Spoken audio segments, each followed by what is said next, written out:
Footwear News has a new article, 20 best walking shoes for men to wear all day long. Of course, this applies to women as well, but I think they're doing that just for SEO purposes to focus on men. Now, what's really entertaining, there's two people who are quoted mostly in here, Todd Allen. I don't know what CPT stands for, and I was too lazy to look it up, to be honest. And also Dr. Emily Splickle. And Emily makes a really great point here.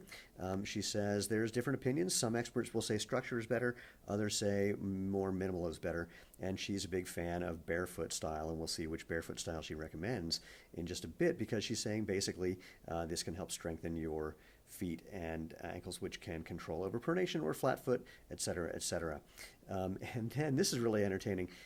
So Mr. Allen, Mr. Doctor, I'm not sure, whichever he was, Todd, he's suggesting that he's got high arches and therefore he needs a lot of cushion. Not sure that actually makes a difference, but here's the fun part. When it comes to shoe fit, he recommends making sure your toes have enough room to move comfortably in the toe box. So what's entertaining is there's only two shoes in the list you're about to see. Oh, he also likes a mesh upper for breathability and removable insoles. So what's very entertaining is that when you look at the shoes that are listed here, there's only two that fit that category, and not surprisingly, they're both Xero shoes. Oh, also, here's another one. How much time when you know you're supposed to get something new? The average shoe should be replaced every 500 miles when a breakdown in the cushion and the structure occurs, but Xero shoes, as you may know, have a 5,000-mile sole warranty. So there's that. So let's take a look and see. So again, pointy toe and not mesh, pointy toe, kind of mesh, more pointy toes, not mesh. Hey, look at that. There's the shoe that Dr. Splickle recommends, and we're really, really thrilled to be listed here, which I love this. The difference in benefit is they don't have structure and cushion that break down, so you don't have to replace them as often. So that's good to see. And then again, pointy toes, mesh with all this stuff that doesn't actually do anything.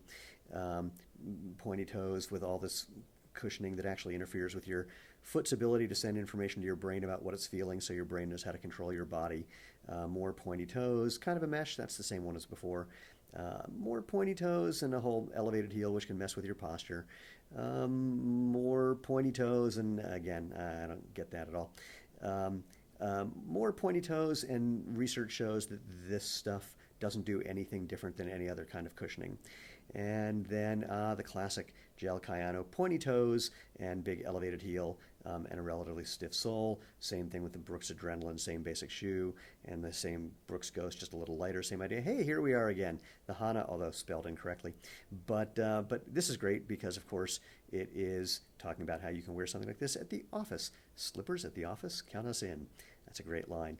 And it goes on from there. Again, more things with pointy toes and elevated heels and a bunch of extra cushioning that gets in the way of your foot doing what it's supposed to do, and et cetera, et cetera, et cetera. But once again, we are super, super thrilled that in this overview of sneakers for men and I would say women that they could walk in all day long, Xero Shoes is in there twice. So congrats to everybody involved in making this happen. Thanks to FN. And we are looking forward to seeing what happens if you get into a pair of Xero Shoes and not only walk around all day long, but more importantly, live life feet first.